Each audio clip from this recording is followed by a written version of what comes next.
ဒီနေရာဒီလမ်းနေဆိုတာငါတို့သွားနေကြလမ်းနေ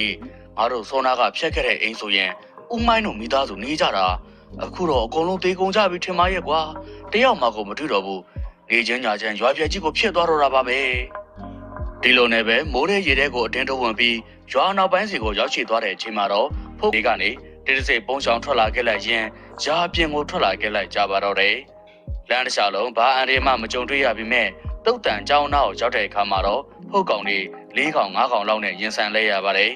ဒီခါမှာတော့မိုးစိုးနှစ်ယောက်လည်းမြ мян ဆန်မဲဖုတ်ကောင်လေးကိုလက်စာတက်လိုက်ပြီးတော့တက်ဖြတ်နှိမ့်နှင်းလိုက်တာပေါ့မိုးစိုးနှစ်ယောက်ရဲ့ဒီညတော့ငါတို့တွေတီလာအောင်ပင်ပန်းအောင်ပါပဲ